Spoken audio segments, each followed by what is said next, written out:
Hello guys, welcome to the another blog. तो आज हम फिर से आ गए हैं अपनी स्टडी को आगे करने के लिए। तो कल तक हमने पढ़ा था जो भारत पर जो शासन था वो ब्रिटिश सरकार के द्वारा चला जाने वाला था।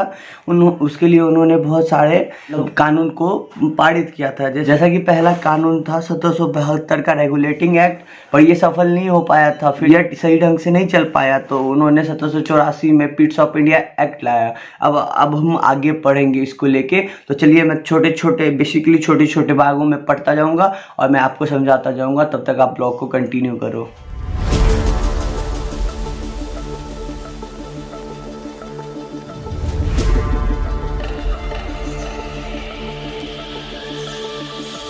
Got me thinking all I did was wrong. Guess you got all you wanted. Yeah, I don't know why suddenly you're gone. You'll never be forgotten. Pretending no one is to blame. Too late to reignite our flame. How did I not see you running?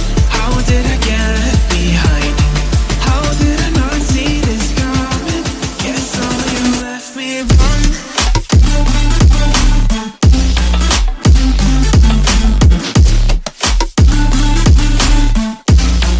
Guess all you left me run.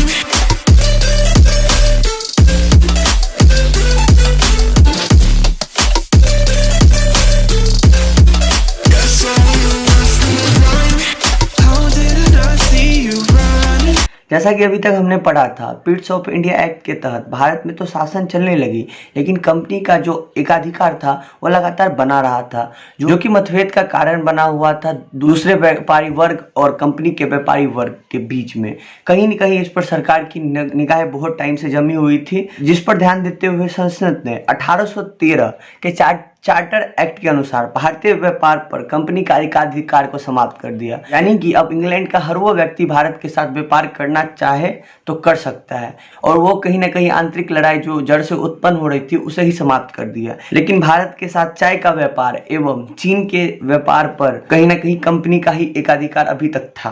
तो इस पर भी बहुत सारे विवाद हुए, परंतु इस पर फिर सांसद ने इस पर भी ध्यान दिया और 1833 के चार्टर एक्ट के तहत इसे भी समाप्त कर दिया। अब यहाँ से ब्रिटिश सरकार का बस एक मकसद था कि आंतरिक मामलों को खत्म किया जाए और हमने भारत पर जो अधिकार किया है उस पर कहीं ना कहीं उनसे हमें लाभांश लें, उनसे अधिक से अधिक लाभ कमाएं। अब यही इनका मुख्य कारण था, भारत से लाभांश प्राप्त करना। तो मैं आपको बता दूं कि अभी तक तो ब्रिटिश सरकार, यानी जैसे कि आपको पता ही है कि 6000 किलोमीटर दूर है भारत से इंग्लैंड, तो वहां से तो शासन नहीं हो सकता था। उसके लिए तो उन्होंने वहां के ब्रिटिश सरकार ने, सांसद ने भारत में, जैसे कि पहले मुगल साम्राज्य था तो वहां पे मुगल शासक हुआ करते थे, तो एक प्रकार से हम कह सकते हैं कि वहां पे उस समय के लिए शासक किसको बना दिया गया, गवर्नर जनरल काउंसिल को हर एक वो अधिकार दे दिया गया था जो उनका मन चाहे वो कर सकते थे। इस प्रकार हम कह सकते हैं कि वो वहां का उस टाइम के लिए शासक हो गए थे। अब उनका एक ही मकसद रह गया था, भारत से अधिक धन कमाया जाए। उसके लिए सबसे पहले कदम उठाया गवर्नर जनरल लॉर्ड कॉर्नवालिस ने। तो मैं आपको बता दूं 1783 ईस्वी में बंगाल सरकार के लिए दो प्रमुख उद्देश्य निर्धारित किए गए, जिसमें पहला था राजनीतिक सुरक्षा सुनिश्चित की जाए, कि वहां की राजनीतिक सुरक्षा वहां के जनता को दिखाने के लिए कि हम आपको राजनीतिक सुरक्षा दे रहे हैं। बस एक दिखावे के लिए उन्होंने राजनीतिक सुरक्षा एवं प्रशासनिक सुरक्षा को एक अच्छे से कर दिया, लेकिन ये तो एक दिखावा था, उनको तो उनका शोषण करना था। और उनका दूसरा मकसद था कि कहीं ना कहीं भारत से ज्यादा धन कमाया जाए और ब्रिटिश सरकार और कंपनी को मुनाफा दिया जाए। अभी आप तब तक ब्लॉग में बने रहो, मैं तब तक ये नेक्स्ट करता हूँ। तब तक के लिए आप ब्लॉग में बने रहो, मैं तब तक नेक्स्ट का कुछ पॉइंट करता हूँ, फिर मैं आपको शॉर्ट में समझा दूंगा।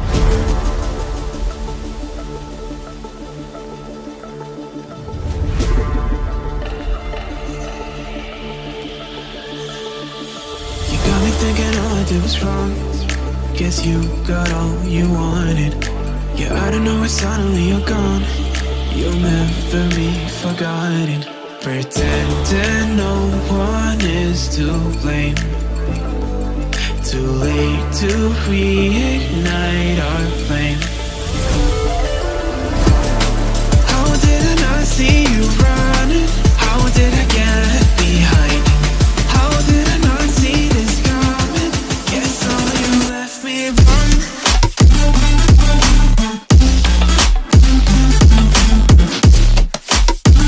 अब यहाँ जैसा कि मैंने पढ़ा कि इन सब चीज़ों के बाद, इतने सारे एक्ट बनाने के बाद, भारत में अंग्रेजों ने कुछ आर्थिक नीतियाँ बनाई 1767 से 1857 के बीच में।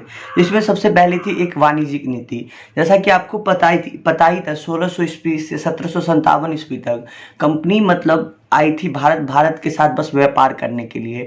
एक व्यापारिक कंपनी के रूप में वो भारत के साथ व्यापार करने के लिए आई थी। भारत का सामान बाहर जाकर विदेशों में बेचा करते थे, अपने इंग्लैंड में या कहीं बाहर बेचा करते थे। जैसा कि हमको पता ही था कि उस समय भारत में ऐसी स्थिति थी कि किसी में एकता नहीं थी, जिसका फायदा उठाकर कंपनियों ने शासकों के साथ सबके साथ अपना अच्छा रिश्ता बनाया और सबको धन दिए, सबको ज़्यादा से ज़्यादा माल बनाने का मतलब प्रोत्साहन भी दिया। तो जैसा कि मैं आपको बता दूं कि अहमदाबाद में ज़्यादा से ज़्यादा सूती कपड़े मिलते थे, तो ऐसे ही करके बहुत सारे जगह से बहुत सारे सामानों के लिए उन्होंने राजाओं से बात की, धन दिया उनको और उनको प्रोत्साहित किया। राजा को भी धन मिल रहा था तो उनको भी कोई प्रॉब्लम नहीं थी, और उनको क्या पता था कि वो हमें ही लूट के एक दिन चले जाएंगे। तो इससे क्या हुआ, भारतीय कपड़ों ने इंग्लैंड में अपना जगह बना लिया। मैं ऐसे कह सकता हूँ कि अब रोजमर्रे की जिंदगी में भारतीय कपड़े ही इंग्लैंड के व्यक्ति पहनने लगे। तो इससे क्या हुआ, वहाँ के जो उद्योगपति थे उनसे ये प्रॉब्लम हो गई। उन्होंने लगातार सरकार पर दबाव बनाना शुरू किया कि नहीं, अब भारतीय कपड़ों को बहिष्कृत किया जाए, जब हमारे यहाँ कपड़ा है तो वहाँ क्यों लाया जाए। तो लगातार इससे सरकार पर दबाव बनता रहा। अंत में जाकर अंग्रेज सरकार को भारत 1720 ईस्वी में भारत के हल्के कपड़े एवं सूती कपड़े, चमकीले कपड़े को बैन करना पड़ा। कहाँ पे? इंग्लैंड में। अगर वो कपड़े कोई पहनता या बेचता तो उन्हें जुर्माना भरना पड़ता। तो ऐसा ही एक हुआ 1760 ईस्वी में। वहाँ की एक महिला ने जब सूती रुमाल अपने पास रखा था तो उन्हें 200 पाउंड का जुर्माना भरना पड़ा था। तो यहाँ तक जैसे कि मैंने देख लिया कि हमने पढ़ा कि कैसे भारत पर अधिकार वो लोग करने लगे, और इंग्लैंड में भी ऐसा नहीं था जो भारत में उन्होंने अपना अधिकार किया कंपनी ने तो इंग्लैंड में आंतरिक मामला नहीं आया। इंग्लैंड में भी बहुत सारे आंतरिक मामले आए, विद्रोह हुए। तो मेरे को आज थोड़ा सा काम है, आज मेरे को कहीं पे जाना है, तो मैं आज का वीडियो यहीं पे रहने देता हूँ। मैं मिलूंगा आपसे कल आगे की स्टडी के साथ। तब तक के लिए जय हिंद, जय भारत, वंदे मातरम।